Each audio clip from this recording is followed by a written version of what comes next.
Paris, 3 octobre 2016, 2h30 du matin. L'hôtel de Pourtalès est situé rue Tronchet, dans le 8e arrondissement. L'entrée est sécurisée par des grilles en fer noir. Il n'y a pas de signalisation visible et aucun personnel positionné à l'extérieur la nuit. 5 hommes arrivent à la grille. Ils portent des uniformes de police. Chacun d'entre eux porte un badge. L'un d'eux est armé d'un pistolet. Un homme appuie sur l'interphone. À l'intérieur du bâtiment, le concierge de nuit vérifie le moniteur de sécurité. Il voit des uniformes de police à l'entrée. Il déverrouille la porte. Les hommes entrent immédiatement. Le concierge est maîtrisé. Des attaches en plastique sont placées autour de ses poignets. Un pistolet est pointé contre lui. L'un des hommes pose une question. Où est la femme du rappeur ? Le concierge comprend de qui il parle. Il se lève et conduit les hommes à l'étage. Il se dirige vers l'appartement numéro 1, la suite la plus chère du bâtiment. À l'intérieur de la chambre, Kim Kardashian est seule. Elle porte un peignoir blanc. Elle est allongée sur le lit et utilise son téléphone. Quand la porte s'ouvre, elle lève les yeux. 2 hommes masqués se tiennent à l'intérieur de la pièce. L'un d'eux lève un pistolet et le pointe vers elle. Son téléphone tombe sur le sol. C'était le début du plus grand vol de bijoux de l'histoire de France. 5 jours plus tôt, le 28 septembre 2016, un jet privé descend à travers les nuages au-dessus du nord de la France. À l'intérieur, Kim Kardashian est assise avec son assistante personnelle et son garde du corps, Pascal Duvier. Ils volent de Los Angeles vers Paris. La semaine de la mode est sur le point de commencer. Kim y assiste depuis des années. Elle s'assoit au premier rang des défilés. Les créateurs rivalisent pour attirer son attention. Les photographes la suivent de lieu en lieu. Sa présence génère des gros titres. À 10h40, le jet atterrit à Patio Century, l'aéroport du Bourget à Paris, un terminal privé au nord de la ville, utilisé par les célébrités et les dirigeants qui préfèrent éviter les vols commerciaux. Ses sœurs, Kourtney et Kendall, arriveront séparément. En 2016, Kim Kardashian est l'une des femmes les plus reconnues de la planète. Son compte Instagram compte plus de 84 millions d'abonnés. Son émission de télé-réalité, Keeping Up with the Kardashians, en est à sa 12e saison. Son jeu mobile a généré plus de 160 millions de dollars de revenus. Elle n'est pas simplement une célébrité, elle est une marque. Et les marques ont besoin de visibilité. Kim documente tout, chaque tenue, chaque repas, chaque lieu. Ses abonnés s'y attendent. L'algorithme le récompense. Elle publie plusieurs fois par jour. Le monde regarde en temps réel. Ce même jour, Kim assiste à un défilé de mode. Alors qu'elle marche vers l'entrée, un homme traverse la foule et se précipite vers elle. Il l'attrape par derrière et tente de l'embrasser. La sécurité intervient. L'homme est écarté. Son nom est Vitali Sediouk. C'est une personnalité de la télévision ukrainienne connue pour agresser les célébrités. Il a ciblé Brad Pitt, Will Smith et Leonardo DiCaprio. Pour ses abonnés, ce sont des farces, du contenu pour les réseaux sociaux. Pour Kim, la rencontre est perturbante. Mais cela passe rapidement. La sécurité s'en est occupée. Aucun mal réel n'a été fait. Elle ne reconnaît pas ce que l'incident a révélé. Les inconnus peuvent s'approcher. La sécurité a des failles. La visibilité constante qui a construit sa carrière la rend également facile à trouver. Elle continue avec la Fashion Week. Les publications continuent. Les caméras continuent de tourner. Peu avant le voyage à Paris, Kanye West a offert un cadeau à Kim. Une 2e bague de fiançailles. Le diamant fait 20 carats. Il est taillé en émeraude. Il est serti dans du platine. La valeur estimée est de 4 millions de dollars. À Paris, Kim le photographie. Elle tend sa main vers la caméra. Le diamant capte la lumière. Elle publie l'image sur Instagram. En quelques heures, la photo a des millions de vues. Les fans commentent la taille. Les tabloïds publient des articles sur le coût. Les blogs de luxe analysent la taille et la clarté. Quelque part à Paris, un public différent regarde. Ce ne sont pas des fans, ce ne sont pas des journalistes, ce sont des professionnels dans une industrie différente. Ils voient la bague, ils voient l'hôtel, ils voient que certaines nuits, elle est seule. Ils commencent à planifier. Kim séjourne à l'hôtel de Pourtalès. Ce n'est pas un hôtel traditionnel. Il n'y a pas de hall d'entrée, pas de réception, pas de personnel en uniforme à la porte. Le bâtiment est un hôtel particulier du XIXe siècle qui appartenait autrefois à l'aristocratie française. En 2004, il a été acheté par un milliardaire et transformé en hôtel-résidence privée avec 11 appartements de luxe. L'accès est restreint. Les clients entrent par une ruelle étroite, protégée par des grilles en fer noir. Un digicode contrôle l'entrée. Un seul concierge surveille les arrivées depuis un petit bureau près de l'entrée. L'hôtel est connu dans les cercles de célébrités comme l'hôtel sans adresse. Il n'apparaît pas sur les sites de réservation. Les réservations se font par des canaux privés. Les clients précédents incluent Madonna et Leonardo DiCaprio. Kanye West possédait autrefois l'un des appartements. Lui et Kim y ont séjourné pendant leur lune de miel. La confidentialité est l'argument de vente. Les clients célèbres peuvent aller et venir sans être photographiés. Ils peuvent exister, brièvement, hors du regard public. Mais la confidentialité n'est pas la sécurité. Le bâtiment n'a pas de gardes armés, pas de détecteurs de métaux, pas de boutons de panique dans les chambres. Les grilles semblent imposantes, mais elles s'ouvrent pour quiconque a l'air officiel. La suite de Kim coûte jusqu'à 16 800 $ par nuit. Elle a des sols en marbre, des lustres et des œuvres d'art au mur. Elle n'a pas de pièces sécurisées. Dans les banlieues, l'anneau suburbain qui entoure Paris, un groupe d'hommes se réunit. Ils ne sont pas jeunes. Ils ne sont pas impulsifs. Ils ont déjà fait cela. Le chef est Omar Haït Kedaché. Il a 60 ans. Son surnom de rue est le Vieux Omar. Il a passé des décennies dans le monde criminel. Vol à main armée. Vol de bijoux haut de gamme. Plusieurs peines de prison. À 60 ans, il n'est pas simplement un voleur. Il est un coordinateur. Un planificateur. Quelqu'un vers qui les criminels plus jeunes se tournent quand ils ont besoin d'expérience. Travaillant avec lui se trouve Didier Dubreuc, 54 ans. Il l'appelle « Yeux bleus ». Il est discret, efficace. Il n'attire pas l'attention. Également impliqué est Younis Abbas, 62 ans. Il écrira plus tard un livre sur le vol. Dans celui-ci, il se décrit comme un acteur secondaire, quelqu'un qui a aidé mais n'a pas dirigé. Avec 2 autres, il forme l'équipe centrale. 5 hommes qui entreront dans l'hôtel. D'autres travaillent en coulisses, des chauffeurs, des guetteurs, des contacts dans le commerce des bijoux. Leur recherche est approfondie. Ils étudient l'Instagram de Kim. Ils identifient l'hôtel à partir des détails en arrière-plan de ses publications. Ils notent son emploi du temps.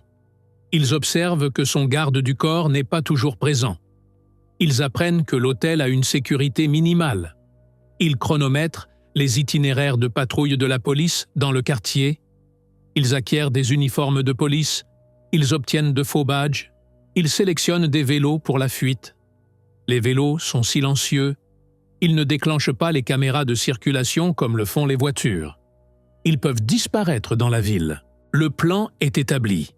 Ils attendent la bonne nuit. La veille du vol, Kim passe la journée au défilé de mode. Le soir, elle assiste à un dîner privé dans le showroom d'Azzedine Alaïa, un légendaire créateur tuniso-français. Kim est accompagnée de ses sœurs, Courtney et Kendall. Le dîner se termine vers 21h45. Courtney et Kendall veulent continuer la soirée.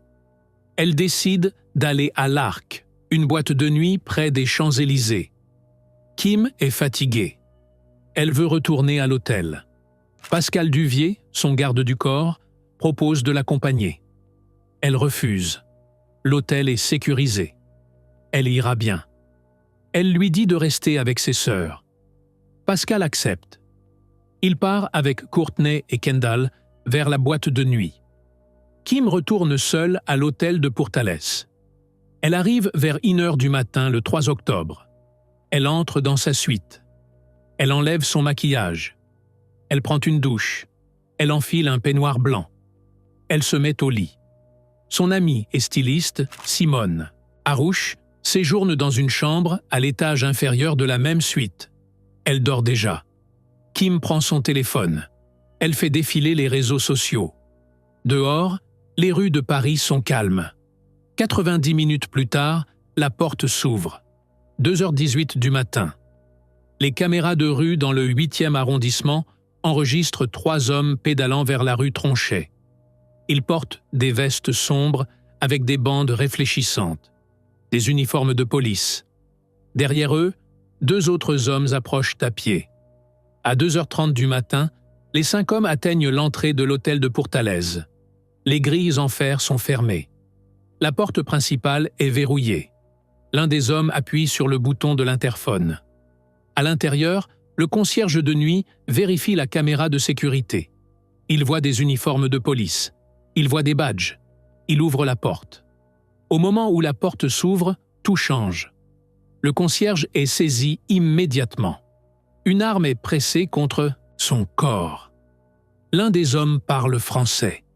Où est la femme du rappeur? Le concierge comprend. Il sait de quel client il parle. Il les conduit vers l'escalier. Ses poignets sont liés avec des attaches en plastique. Sa bouche est couverte de rubans adhésifs. Il est forcé de marcher devant le groupe, leur montrant le chemin. 3 des hommes restent en bas. Ils gardent l'entrée. Ils surveillent la rue. Ils attendent. 2 hommes montent les escaliers avec le concierge. Ils atteignent la porte de l'appartement numéro 1. La porte s'ouvre. Kim Kardashian lève les yeux de son téléphone. Elle voit 2 hommes en cagoule debout dans l'embrasure de la porte de sa chambre. Derrière eux, le concierge, ligoté et bâillonné. Sa première pensée est que c'est une farce. Peut-être Vitali encore. Peut-être quelqu'un essayant d'obtenir du contenu pour les réseaux sociaux. Puis elle voit l'arme. Elle tend la main vers son téléphone. Elle essaie d'appeler Pascal. L'appel ne passe pas. L'un des hommes arrache le téléphone de sa main et le jette à travers la pièce. Les hommes crient des ordres en français. À terre. Mettez-vous au sol. Kim ne parle pas français, mais elle comprend. Elle glisse du lit sur le sol en marbre. L'homme debout au-dessus d'elle est Omar Haït Kedash. Le vieux Omar. Il a 60 ans. Il tire ses mains derrière son dos. Les attaches en plastique se serrent autour de ses poignets. Inconfortable, mais pas douloureux. Un autre homme, Didier Dubreuc, sort un rouleau de ruban adhésif d'un sac. Il l'enroule autour de ses chevilles. Elle ne peut plus bouger ses jambes. Son peignoir s'est déplacé dans la lutte. Elle se sent exposée et vulnérable sur le sol de sa propre chambre, ligotée et incapable de se relever. Omar attrape son bras et la tire vers la salle de bain. Kim a témoigné plus tard qu'elle s'est sentie terrifiée à ce moment. Elle a pensé à ses enfants. Elle ne savait pas ce qui allait se passer ensuite. Omar enroule plus de ruban autour de ses jambes pour une contrainte supplémentaire. Puis il la traîne vers la salle de bain. Le concierge est déjà là, allongé sur le carrelage. Kim est placé à côté de lui. Didier se tient au-dessus d'eux, tenant l'arme. Omar s'agenouille à côté de Kim. Il parle doucement. La bague. Kim secoue la tête. Elle ne comprend pas le mot. Omar pointe son doigt vers sa main. Le diamant de 20 carats capte la lumière du luminaire de la salle de bain. Il retire la bague de son doigt. Pendant qu'Omar sécurise la bague, Didier se déplace dans la suite. Il sait ce qu'il cherche. Il ouvre des tiroirs et vérifie des boîtes à bijoux, collectant colliers, boucles d'oreilles, bracelets et montres. Tout va dans un sac de sport. Les hommes sont calmes et méthodiques. Ils ne se précipitent pas. Ils ont clairement déjà fait cela. À l'étage inférieur de la suite, Simone Harouche se réveille. Elle entend des cris. La voix de Kim.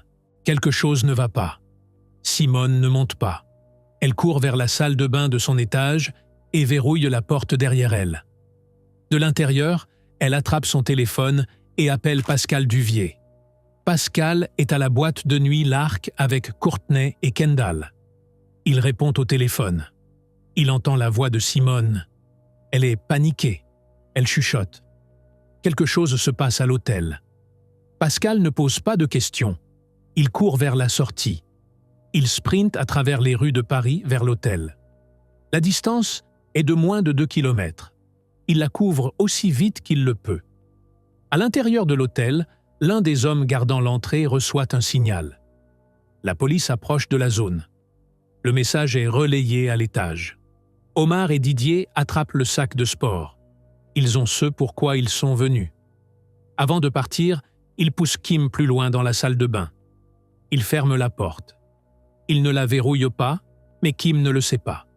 Elle est allongée sur le sol, ligotée et bâillonnée, incapable de bouger. Les 5 hommes sortent du bâtiment par la même porte par laquelle ils sont entrés. Des vélos attendent.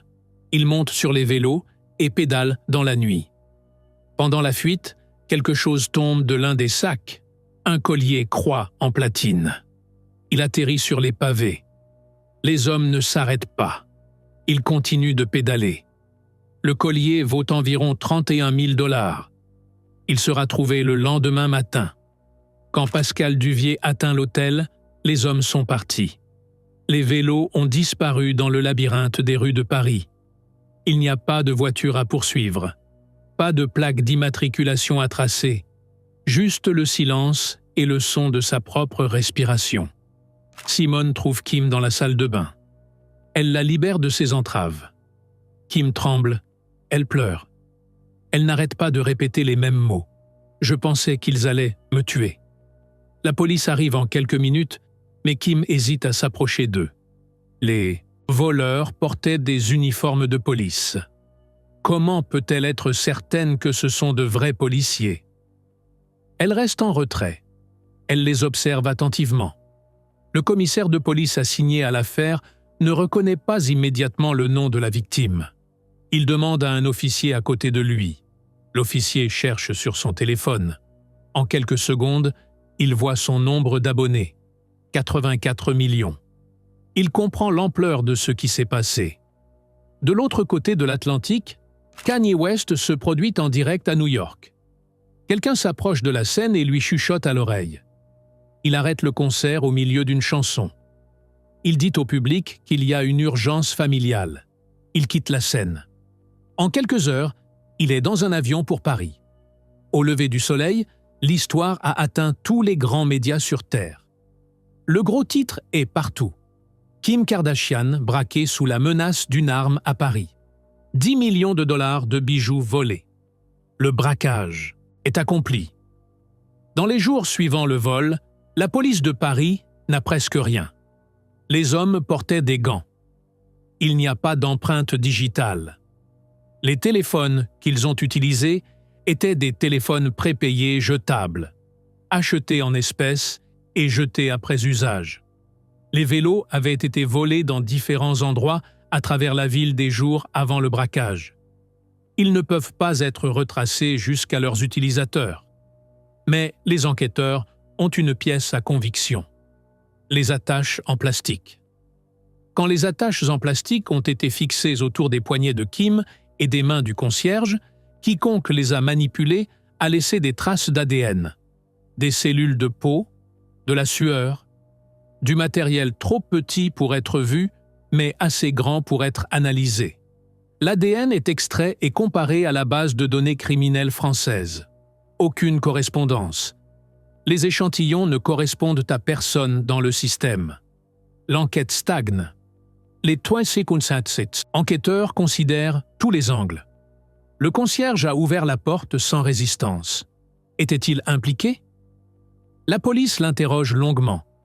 Ils examinent ses finances, ses contacts, son passé. Ils ne trouvent aucune connexion avec des réseaux criminels. Il est libéré. Le chauffeur de Kim cette nuit-là était parmi les dernières personnes à l'avoir vu avant le vol. Il connaissait sa position. Il savait qu'elle était seule. Aurait-il pu transmettre des informations aux voleurs? Il est convoqué pour interrogatoire. Il est l'un des 17 suspects détenus lors de la première vague d'arrestations. Il est également libéré. Il n'y a aucune preuve le liant au crime. La théorie qui survit. C'était une équipe extérieure, des professionnels. Ils ont rassemblé leurs renseignements à partir de sources publiques, des publications Instagram, des nouvelles de célébrités, des critiques d'hôtels.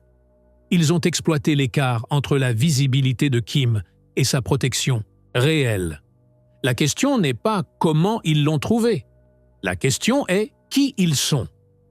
Les enquêteurs croient que les bijoux volés ont été déplacés rapidement. La destination la plus probable. Anvers, Belgique. Anvers est la capitale mondiale du diamant. Plus de 80% des diamants bruts du monde passent par la ville. Le quartier des diamantaires compte des centaines de négociants, de tailleurs et de commerçants. Les pierres peuvent être retaillées pour changer leur apparence. Les montures peuvent être fondues. L'or peut être reformé en nouvelles pièces. Une bague distinctive peut devenir méconnaissable en quelques jours. La bague de fiançailles de 4 millions de dollars de Kim était l'une des pièces de joaillerie les plus grandes et les plus distinctives au monde quand elle a été prise. Quand les enquêteurs ont commencé à la chercher, elle avait peut-être déjà cessé d'exister sous sa forme originale. À ce jour, la bague n'a jamais été retrouvée. Janvier 2017, 3 mois après le vol. L'échantillon d'ADN des attaches en plastique produit enfin une correspondance. Les autorités françaises ont élargi leurs recherches pour inclure des échantillons d'enquêtes passées. L'un des profils correspond à un homme qui avait été arrêté des années plus tôt pour des accusations sans rapport. Son nom est Omar Ait Kedash, le vieux Omar, 60 ans, une figure connue du milieu criminel parisien. La police ne l'arrête pas immédiatement. Ils commencent la surveillance. Ils mettent ses téléphones sur écoute. Ils surveillent ses mouvements et les personnes qu'il contacte. Les conversations sur écoute révèlent le réseau. Des noms émergent. Didier Dubreuc, Younis Abbas. D'autres qui ont aidé à planifier l'opération, conduit des véhicules de soutien ou mis l'équipe en contact avec des acheteurs pour les bijoux. Le tableau se complète. La police en a assez. Tôt le matin, janvier 2017, des raids coordonnés frappent simultanément des lieux à travers Paris et ses banlieues. 17 personnes sont arrêtées. Younis Abbas est tiré de son lit alors qu'il dort encore.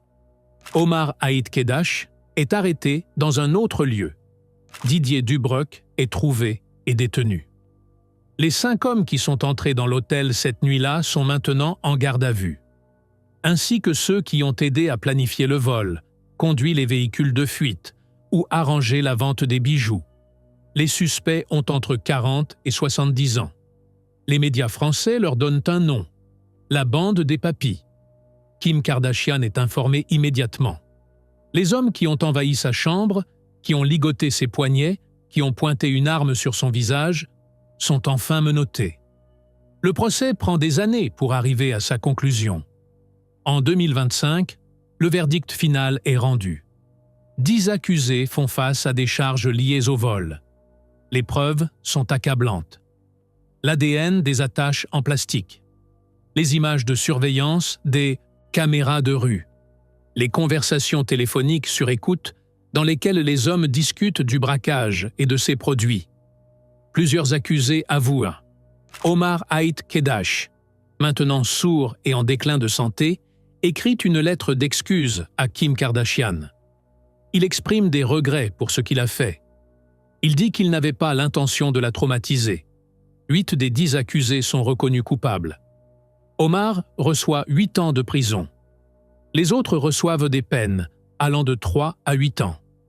En vertu de la loi française, certaines de ces peines peuvent être purgées sous liberté surveillée plutôt qu'en incarcération. particulièrement pour les accusés plus âgés en mauvaise santé. Kim n'assiste pas au procès. Elle fournit son témoignage par une déclaration écrite. Dans celle-ci, elle décrit l'impact durable du vol, la peur, les cauchemars, le sentiment qu'elle n'est jamais vraiment en sécurité. Les bijoux ne sont pas récupérés. La bague de 4 millions de dollars n'est jamais retrouvée.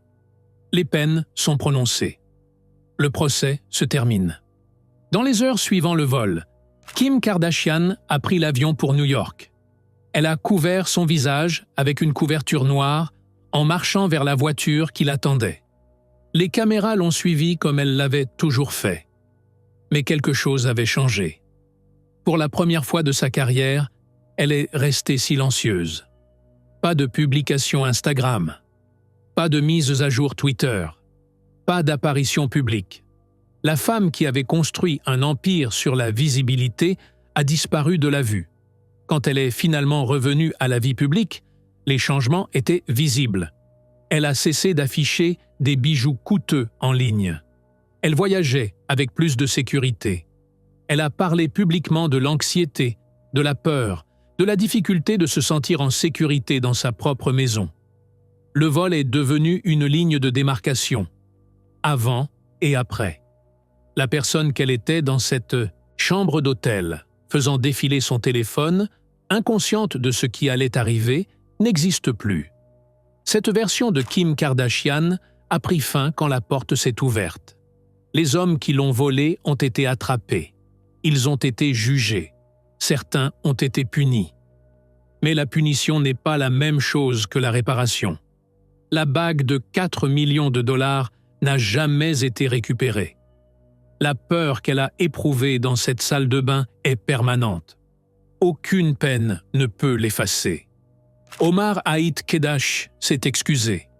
Il a dit qu'il regrettait ce qu'il avait fait. Peut-être était-il sincère.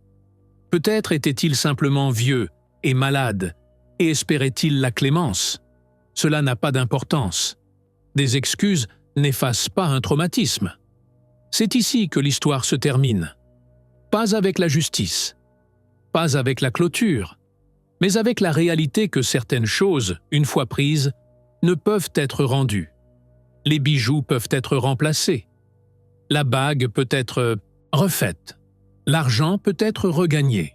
Le sentiment de sécurité ne le peut pas.